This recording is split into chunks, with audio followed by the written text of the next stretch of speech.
नमस्कार। आप सभी को स्वागत है श्योर सक्सेस सेंटर के यूट्यूब चैनल पर। तो चलिए आज के इस वीडियो पर हम लोग वर्ल्ड मैप का कुछ इम्पोर्टेंट मैप के बारे में आज हम लोग डिस्कस करेंगे और वो मैप है सेंट्रल एशिया के बारे में डिस्कस करेंगे। लेकिन सबसे पहले थोड़ा सा मैं मैप के बारे में थोड़ा सा संक्षेप परिचय मैं आप लोगों को दूँ। तो मैप के बारे में आप लोगों को क्या जानकारी है? मैप के बारे में आप लोगों को क्या जानकारी है? कुछ नहीं, चलिए कोई बात नहीं। चलिए मैप जो है वैसे 3 प्रकार के होते हैं। आप लोग केवल मैप एक ही तो देखे होंगे ज़रूर। आप लोग घर में जो टांगे होते हैं वो भी एक मैप है, ठीक है। और शायद वही मैप आप लोग जानते हैं, वही देखे होंगे और इसके अलावा और मैप नहीं देखेंगे। तो मैप जो है ये 3 प्रकार के होते हैं। नक्शा जो है ये 3 प्रकार के होते हैं। जो आप टांगे हुए होते हैं घर में वो एक मैप है, और इसी तरह से और 2 मैप के बारे में शायद आप सबों को जानकारी नहीं होगा। 2 मैप कौन सा है? जैसे कि एक जो मैप है आप जो देखे हैं, ठीक है। एक मैप है आपका क्या होगा? मैप यानी कि नक्शा। ये आपको 3 प्रकार का होता है, ठीक है।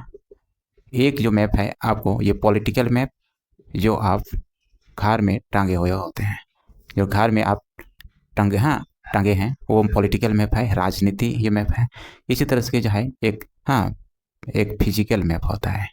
एक क्या होता है? एक फिजिकल मैप होता है। और एक जो मैप होता है थेमेटिकल मैप। कौन सा मैप? थेमेटिकल मैप जो है, ठीक है। तो मैप जो है ये जनरली कितना 3 प्रकार के होते हैं। एक क्या होता है? Political map, physical map, thematic map. Political map से क्या जानकारी होता है? पॉलिटिकल मैप से बस कौन सा देश कहाँ तक उसका क्षेत्रफल विस्तार है, बस केवल यही उसका उससे ये कौन सा पॉलिटिकल मैप से जानकारी प्राप्त होता है। कौन सा देश का क्षेत्रफल कहाँ तक विस्तार हुआ है, बस इसी चीज़ का ही जानकारी मिलता है किससे? पॉलिटिकल मैप से, जो आप घर में टांगे हैं, ठीक है। दूसरा जो है फिजिकल मैप। फिजिकल मैप से क्या जानकारी प्राप्त होता है?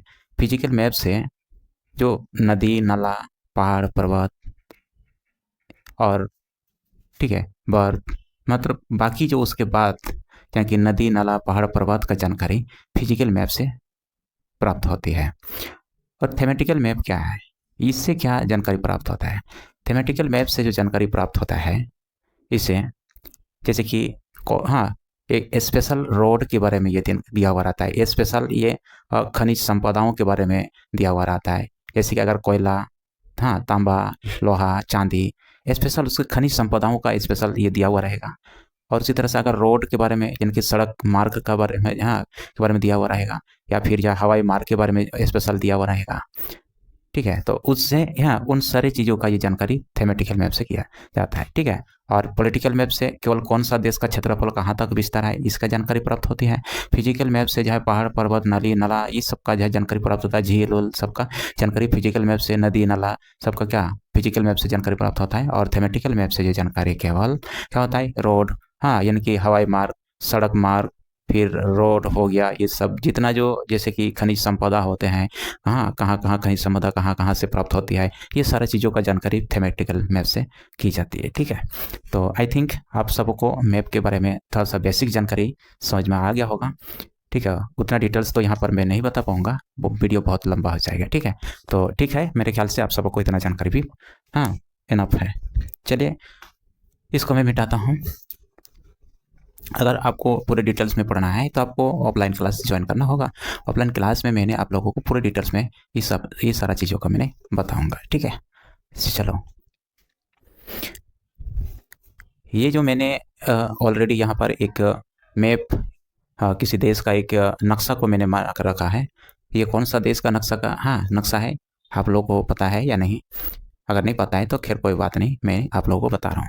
ये जो है ये सेंट्रल एशिया के एक देश है जो ताजिकिस्तान, है ना। ये किस देश का है? ये जो है ये सॉरी कजाकिस्तान, ताजा नहीं, ये कजाकिस्तान का ये क्या है? मैप है।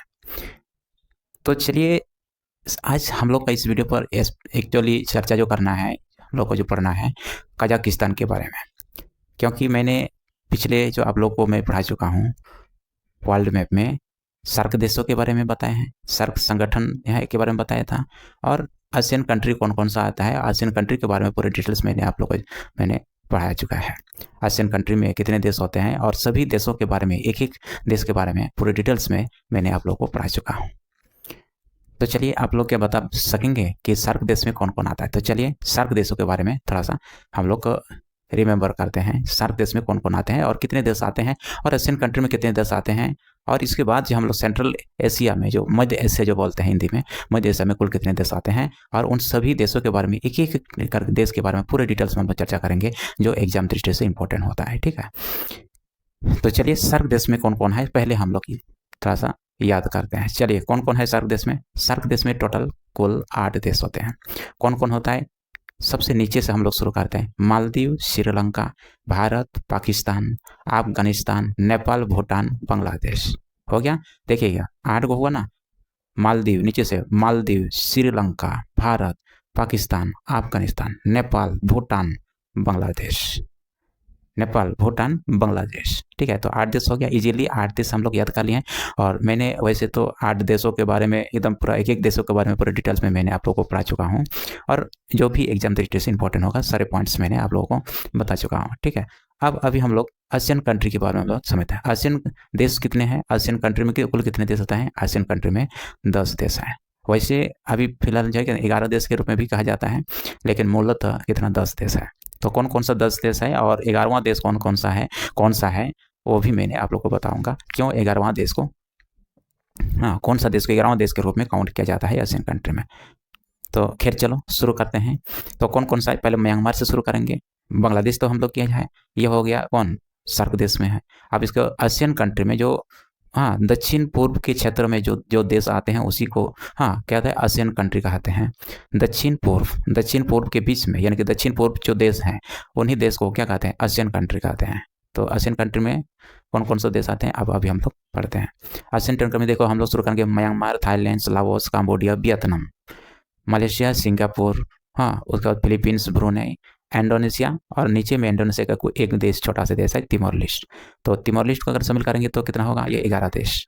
लेकिन तिमोर लिस्ट इंडोनेशिया का ही एक छोटा सा द्वीप में स्थित है। तो तिमोर लिस्ट यह एशियन कंट्री में शामिल होना चाह रहा था, लेकिन उसको शामिल नहीं करने दिया है। लेकिन उसको अगर गूगल में सर्च करेंगे तो कहीं आपको उसका 11वां देश के रूप में एशियन कंट्री का आपको मिलेगा। खैर कोई बात नहीं, आप याद करके रखिएगा, आप अकॉर्डिंग टू योर ऑप्शन आप इसका आंसर दे सकते हैं। ठीक है, तो एशियन कंट्री हम लोग 10 देश और इधर सार्क देश 8 देश, यानी कि टोटल हम लोग देखा जाए तो टोटल कितना 18 देश हम लोग चुटकियों में हम लोग याद कर लिया है इसी तरह से। ठीक है, पता ही नहीं चला हाँ कैसे याद कर लिया 18 देश। इसके बाद अभी सेंट्रल एशिया में कौन कौन सा देश आएगा, जो कि सेंट्रल एशिया आज हम लोग पढ़ने वाले हैं, शुरू करने वाले। ठीक है, सेंट्रल एशिया में कौन कौन देश है, 5 देश आते हैं सेंट्रल एशिया में। मध्य एशिया में कुल कितने 5 देश आते हैं। कौन कौन सा देश आता है मध्य देश में, मध्य देश में, यानी कि सेंट्रल एशिया में 5 देश कौन कौन सा है। उसका भी एक ट्रिक्स है, चलो ट्रिक्स में बताता हूँ आप लोग को। जो TTKKU ये ट्रिक्स है, ये 5 देश हो गया ये सेंट्रल एशिया में। कौन कौन सा 5 देश है, TTKKU, यानी कि तजाकिस्तान, तुर्कमेनिस्तान, कजाकिस्तान, किर्गिस्तान और उज्बेकिस्तान। तो इसको याद रखने के लिए एक ट्रिक्स मैंने बनाया है, TTKKU। इसी तरह से इसको याद करके रखिए, बस आराम से ये 5 देश। देखिए 18 देश हम लोग याद कर लिए हैं, 18 में फिर 5 जोड़ो तो कितना का 5 8 कितना 23 देश है ना। कितना हो गया 18 जोड़ो, 18 कितना 5 5 8 कितना 3, और इधर कितना 13, और इसमें कितना ये 2, 23 देशों के बारे में हम लोग डिटेल्स में हम लोग याद कर लिए हैं पूरा। 23 देश नहीं, बल्कि मैंने आप लोग को स्पेशल बताया है क्या, जापान के बारे में भी, जापान, इसको फिर जो है उत्तर कोरिया, दक्षिण कोरिया के बारे में मैंने बताया है आप लोगों को। फिर इसी तरह से बताया है आप लोग को चीन के बारे में, उसके बाद फिर आपको मंगोलिया के बारे में बताया है आप लोग को, वियतनाम के बारे में, हाँ वियतनाम के बारे में मैंने आप लोग को बताया। इसी तरह से और क्या पढ़ाया, वियतनाम, जापान के बारे में मैंने आप लोगों को बताया। इसी तरह से अगर इसको शामिल किया जाए तो लगभग जो है ये 23 या 30 तो देश, हाँ 30 या 27-28 देश के बारे में मैंने आप लोगों को याद करा दिया है। और चुटकियों में बिना किसी आप हेजिटेशन, बिना किसी आप जो है रुकावट, आप जो है बोल पाएंगे धड़ाधड़। ठीक है, तो चलिए इसी तरह से मैप के थ्रू से पूरे वर्ल्ड में जितने देश है सभी देशों को हम लोग आसानी से याद कर लेंगे। यही तो फायदा है मैप पढ़ने का। और जो भी मेरे कोचिंग में जो पढ़ते हैं स्टूडेंट, और वो लोग सब सारा ऐसे ही लोग याद किया है। ठीक है, और मैं आप लोगों को कहूँगा, मैं आप लोगों को बताना चाहूँगा कि अगर जियोग्राफी पढ़ रहे हैं तो जियोग्राफी पढ़ना तभी कंप्लीटली माना जाएगा जब आप मैप पढ़ेंगे। इसका मतलब मैप के बिना जियोग्राफी पढ़ना अधूरा है। और जितना जो 90% क्वेश्चन ये मैप से ही ये सॉल्व पूछा जाता है कहाँ, परीक्षा में, और 10% ही क्वेश्चन ज्योग्राफी से क्वेश्चन पूछा जाता है। और रही बात, अगर आप बड़ी परीक्षाओं का अगर तैयारी कर रहे हैं, जैसे कि पीसीएस लेवल का, जेपीएससी, जैसे कि अगर झारखंड का देखा जाए, पीसीएस लेवल का एग्ज़ाम, अगर सीजीएल लेवल का एग्ज़ाम, या फिर आप जो है यूपीएससी का अगर तैयारी करना चाहेंगे, तो भूगोल का आप तैयारी, भूगोल आप जब पढ़ेंगे तो भूगोल से केवल बहुत कम क्वेश्चन, रेयर क्वेश्चन मिलेगा आपको, ज़्यादातर आपको मैप से रिलेटेड क्वेश्चन ही मिलेगा। जो स्टूडेंट मैप पढ़ा है वही स्टूडेंट उस क्वेश्चन का हल कर सकता है, ठीक है, समझ सकता है उस क्वेश्चन को, ठीक है, अन्यथा वो थोड़ा बहुत भी उसको नॉलेज नहीं रहेगा। तो इसलिए मैप पढ़ना बहुत ज़रूरी है भूगोल के लिए, जाए भूगोल से रिलेटेड क्वेश्चन को सॉल्व करने के लिए, और उसी पे आधार, मैप से आधारित क्वेश्चन ही ये पूछा जाता है। तो देख लिया आप लोग, सेंट्रल एशिया में कुल कितने देश होते हैं, 5 देश होते हैं, TTKKU, Tajikistan, Turkmenistan, Kazakhstan, Kyrgyzstan, Uzbekistan, ये 5 देश जो है सेंट्रल एशिया में आता है। और आज उसी का सेंट्रल एशिया का ही कजाकिस्तान देशों के बारे में आज हम लोग डिस्कस करेंगे। ये कौन सा देश का ये है, मैप है, नक्शा है, ये कजाकिस्तान। कौन सा देश, कजाकिस्तान, है ना।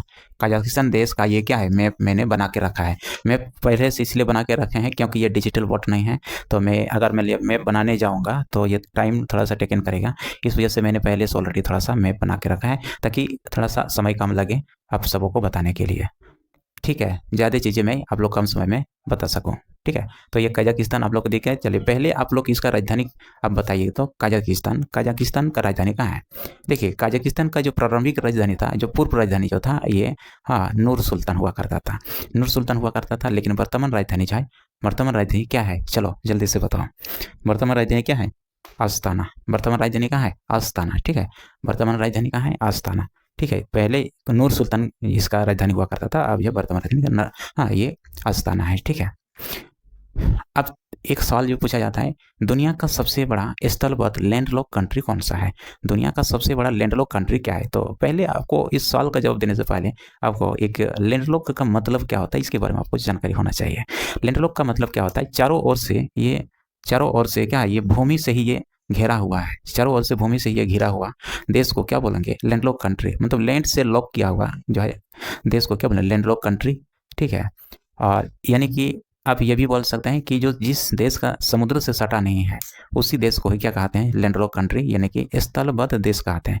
और उसी में से कौन है, ये कजाकिस्तान दुनिया का सबसे बड़ा एकमात्र देश है जो लैंडलॉक कंट्री है, यानी कि इसका किसी प्रकार के समुद्र से ये टच नहीं है।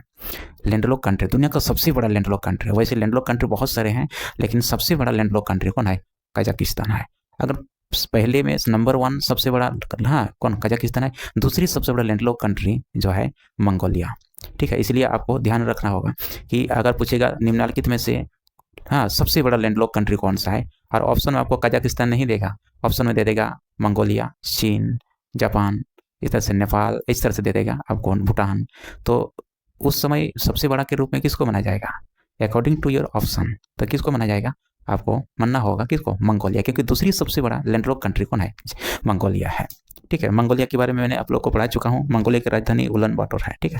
तो चलिए हम लोग को आज का मेन टॉपिक पर आते हैं। आज का जो मेन टॉपिक है, तो सबसे बड़ा स्थलबद्ध देश कौन सा है, ये कजाकिस्तान, जो आज हम लोग पढ़ने वाले हैं। कजाकिस्तान में ज़्यादा इंपॉर्टेंट चीज़ें तो है नहीं, ठीक है। तो इस क्षेत्र में, अब इस दिशा में देखिए, पश्चिम दिशा में देखिएगा आपको जो है कैस्पियन सागर आपको दिखाई देगा। आप लोग अपने साथ में मैप निकाल के रखिएगा, और मैप में आप लोग को हाईलाइटर से हाईलाइट करते जाइएगा, ठीक है। कहाँ कहाँ मैंने आप लोग को मैं बताते जाऊँगा, उस चीज़ को आप देखिए उधर में और हाईलाइट करते जाइए। ये क्या है, ये देखो कैस्पियन सागर, क्या है, कैस्पियन सागर। तो कौन सा देश है, कैस्पियन सागर, यहाँ पर आपको मिलेगा, देखिए कैस्पियन सागर, ठीक है। थोड़ा सा मिटाता हूँ, कैस्पियन सागर इस क्षेत्र में आपको, इस दिशा में पश्चिम साइड में देखिएगा, यहाँ कजाकिस्तान है, कजाकिस्तान के इस दिशा में कौन, कैस्पियन सागर है, सॉरी। तो यहाँ पर कैस्पियन सागर आपको दिख रहा है, यहाँ पर इस साइड में हाईलाइट करके ये कैस्पियन सागर। देखिए कैस्पियन सागर सुनने में तो ऐसा लग रहा है कि ये समुद्र होगा, ये सागर है, तो देखिए कैस्पियन सागर समुद्र नहीं है, ये नाम केवल है कैस्पियन सागर, ये झील है। कैस्पियन सागर ये मीठे ये झील है, ये कैस्पियन सागर एक झील का नाम है, ये क्या है, झील है, ना कि ये क्या है, समुद्र है, ठीक है। पश्चिम साइड में, कजाकिस्तान के पश्चिम साइड में कौन, कैस्पियन सागर है, ठीक है। इसी तरह से आपको यहाँ पर मिलेगा, यहाँ पर नूर सुल्तान, यहाँ पर क्या मिलेगा, नूर सुल्तान, नूर सुल्तान मिलेगा आपको, देखिए यहाँ पर इस जगह में नूर सुल्तान आप लोग देखिएगा, नूर सुल्तान, नूर सुल्तान। उसी के बगल में नूर सुल्तान में आपको क्या मिलेगा, आस्ताना, यानी कि आप बोल सकते हैं नूर सुल्तान को ही आस्ताना अभी के रूप में इसको जाना जाता है, ठीक है, नूर सुल्तान को ही आस्ताना के रूप में अभी जाना जाता है। देखिए चलो मिला नूर सुल्तान, ठीक है, नूर सुल्तान ये आस्ताना, ठीक है, पुराना जो नाम था क्या नूर सुल्तान, अभी वर्तमान नाम जो है उसका राजधानी क्या है, आस्ताना, ठीक है, आस्ताना। इसके बाद देखिए जो इंपॉर्टेंट यहाँ पर आपको यहाँ पर एक झील मिलेगा, देखिएगा यहाँ पर एक झील मिलेगा आपको, देखिएगा एक झील है, और ये कौन सा झील है, आरल सागर, यहाँ पर कौन सा, आरल सागर, आरल सागर मिलेगा। ये आरल सागर, अब नीचे साइड में एक देश है, नीचे साइड में एक देश है, ये कौन सा देश है नीचे में, ये हाँ ये कौन सा देश है नीचे में, देखिए चलिए बताइए, नीचे में बताइए कौन सा देश है, ये आरल सागर, इधर जो है ये तो कजाकिस्तान है, नीचे में कौन सा, आरल सागर, आरल सागर, और ये आरल सागर ये ऊपर साइड में तो कजाकिस्तान, और नीचे साइड में आपको क्या होगा, नीचे साइड में आपको एक देश है उज्बेकिस्तान। तो यानी कि आरल सागर ये कजाकिस्तान, कजाकिस्तान प्लस किसमें, उज्बेकिस्तान, उज्बेकिस्तान, कजाकिस्तान और उज्बेकिस्तान दोनों की सीमा में कौन है, आरल सागर, ठीक है, आरल सागर है। इधर में एक आपको झील मिलेगा, बलखांस झील, कौन सा का, बलखांस झील मिलेगा आपको यहाँ पर, ये कौन सा झील है, बलखांस झील, इधर मिलेगा आपको बलखांस झील, बलखांस झील आपको मिलेगा यहाँ पर, देखिएगा बलखांस झील है। और इसके बीच में एक जो है कौन सा, एक यहाँ पर क्या है, बलखांस झील के बीच में यहाँ पर आपको एक मरुस्थल दिखाई देगा, देखिए आप लोग अपना मैप में खोजिए, हाइलाइटर से हाईलाइट कीजिएगा, यहाँ पर कौन सा, स्टेपी मरुस्थल, स्टेपी मरुस्थल, ये मरुस्थल बहुत इंपॉर्टेंट है एग्जाम की दृष्टि से, स्टेपी मरुस्थल, और मरुस्थल, स्टेपी मरुस्थल यहाँ है, यानी कि आरल सागर और बलखांस झील के बीच में एक मरुस्थल है जिसका नाम है स्टेपी मरुस्थल। हम लोगों को स्टेपी मरुस्थल के बारे में जानकारी रखना बहुत जरूरी है, क्योंकि यहाँ पर हाँ 1975 में एक यही इसी मरुस्थल से हम लोग एक क्या किए थे, लंच कराए थे, कौन सा चीज़ है, आर्यभट्ट, यानी कि हम लोग का जो अंतरिक्ष यान आर्यभट्ट सैटेलाइट रॉकेट जो हम लोग प्रक्षेपण किए थे यहीं से जो है। खैर चलो उसके बारे में डिटेल्स मैंने आप लोग को बताऊंगा। तो चलिए इधर आरल सागर मेरी, आरल सागर ये हाँ कजाकिस्तान और ये उज्बेकिस्तान दोनों के सीमा पर ये स्थित है, नीचे तरफ जो उज्बेकिस्तान है और ऊपर तरफ ये जो कजाकिस्तान है, दोनों की सीमा में ये पड़ती है, सीमा पर स्थित है कौन, ये आरल सागर। और इस साइड में देखेंगे तो बलखास झील जाए, तो ये झील है बलखास झील, ठीक है, इधर झील है, और इन दोनों के बीच में जो एक मरुस्थल है स्टेपी मरुस्थल, ठीक है। तो चलिए स्टेपी मरुस्थल के बारे में मैंने आप लोग को बताऊंगा, ठीक है, स्टेपी मरुस्थल, एसटीपी मरुस्थल। अच्छा थोड़ा सा ये मैं आप लोग को बता दूं कि कजाकिस्तान यानी कि सेंट्रल एशिया जितने देश है, 5 देश जो सेंट्रल एशिया, ये पहले रूस का ही ये हुआ करता था, यूएसएसआर का ही हुआ करता था, यूएसएसआर यानी कि हाँ रूस का ही ये हुआ करता था पहले। 1971 में बहुत सारा जो देश जो है ये टुकड़ा होकर अलग हुआ रूस से, है ना, 1991 में रूस कई छोटे छोटे देशों में टुकड़ा होकर अलग हो गया, जैसे कि आपका 5 सेंट्रल एशिया देश जो है ये भी जो है ये अलग हुआ। यूक्रेन तो आप लोग देख ही रहे हैं, यूक्रेन भी क्या टूट के अलग हुआ, ये रूस से, ये रूस का ही ये हिस्सा था, यानी कि 15 छोटे छोटे देशों में ये टुकड़ा होकर अलग हुआ, और अभी बड़ा हिस्सा रूस के पास जो अभी हम लोग देखते हैं, ठीक है, बचा हुआ है। तो इसी तरह से ये हो गया क्या, स्टेपी मरुस्थल इन दो झीलों के बीच में स्थित है, और इस झील में रूस का अभी भी कब्जा है, और रूस यहीं पर अपना एक बीकानेर जो है प्रक्षेपण केंद्र, बीकानेर प्रक्षेपण केंद्र, बीकानेर प्रक्षेपण केंद्र,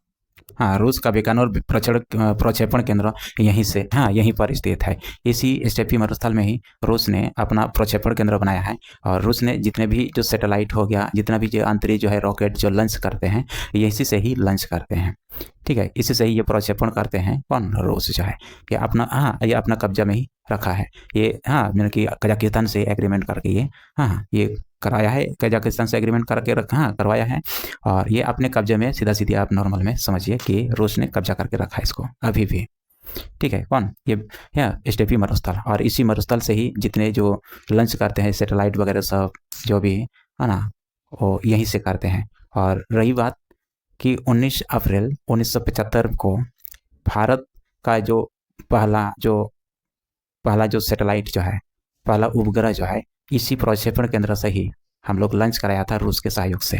कब कराया था? 19 अप्रैल। ठीक है, तो ये सब याद रखिएगा, ये सब इम्पोर्टेंट है एग्जाम की दृष्टि से, बहुत है ना इम्पोर्टेंट है। कब हम लोग कराया था? 19 अप्रैल। ठीक है,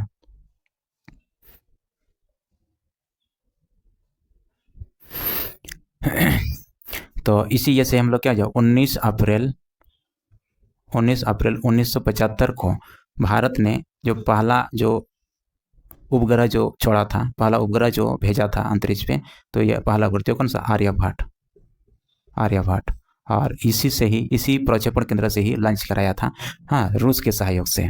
तो इसलिए याद रखिएगा, इसे बहुत इंपॉर्टेंट है कि आर्यभट्ट जो भारत का पहला उपग्रह आर्यभट्ट था, और 19 अप्रैल 1975 को कौन सा प्रक्षेपण केंद्र से यो हाँ इसको लॉन्च कराया था। तो कौन सा प्रक्षेपण केंद्र से छोड़ा गया था? ये आर्यभट्ट को, ये बेकानूर प्रक्षेपण केंद्र, वो कहाँ है? कजाकिस्तान में स्थित है। और किसके कब्जा में ये है? ये बेकानूर प्रक्षेपण केंद्र किसका है? ये रूस का है, यानी कि स्टेपी मरुस्थल रूस के कब्जा में ही अभी भी है। और जितने भी जो लॉन्च करता है कौन? रूस जाए, इसी प्रक्षेपण केंद्र से ही करते हैं। क्योंकि जो कोई भी सैटेलाइट को जो लॉन्च किया जाता है, अंतरिक्ष पर जो भेजे जाते हैं, तो उनको कहीं ना कहीं समुद्र के किनारे से उसको लॉन्च किया जाता है, या फिर कहीं ना कहीं उसको किसी एक डेजर्ट एरिया से किया जाता है जहाँ पर घर द्वार कुछ नहीं हुआ कुछ नहीं होता है, उसके उस क्षेत्र से, वैसे क्षेत्रों से जो छोड़ा जाता है कोई भी सैटेलाइट को। क्योंकि अगर मान लिया वो ऊपर जाएगा, और ऊपर में जाते जाते कुछ जाते वक्त अगर कुछ दूरी पर, कुछ ऊंचाई पर जाने के पश्चात अगर मतलब किसी तरह से विफल हो जाता है, तो फिर उसका जो मलबा जो गिर जाएगा नीचे में, तो किसी उस मलबा से किसी ना किसी के घर में ना गिरे, किसी के घर पर ये क्षति ना पहुंचे। इस वजह से वैसे क्षेत्रों से जो सैटेलाइट को वैसे क्षेत्रों से प्रक्षेपण किया जाता है जहाँ से किसी प्रकार की कोई घर ना हो। जैसे कि हम लोग जो है कहाँ करते हैं, हम लोग श्रीहरिकोटा से हम लोग करते हैं सतीश धवन प्रक्षेपण केंद्र, हम लोग जो इसरो संस्थान है जो करता है, कहाँ से? चंद्रयान द्वितीय तृतीय का भी हम लोग कहाँ से लॉन्च कराए? हम लोग सतीश धवन प्रक्षेपण केंद्र, हम लोग आंध्र प्रदेश में जो है, आंध्र प्रदेश में जो स्थित है, पुलिकेट झील के निकट में जो स्थित है। ठीक है, वो कहाँ है? श्रीहरिकोटा में, जो सतीश धवन जो सतीश धवन प्रक्षेपण केंद्र, वहाँ से हम लोग लॉन्च करते हैं। और देखिए कि हम लोग समुद्र के किनारे स्थित है वो भी, अरब इसको हिंद महासागर और उसको बंगाल की खाड़ी के जो क्षेत्र से जो है हम लोग छोड़ते हैं। ठीक है, आंध्र प्रदेश में। ठीक है, और उसी प्रकार से या तो फिर हम लोग ऐसे क्षेत्रों को चुनना होगा कि जहाँ पर डिजर्ट हो, जहाँ पर कोई घर द्वार ना हो, उस क्षेत्र से से छोड़ा जाता है।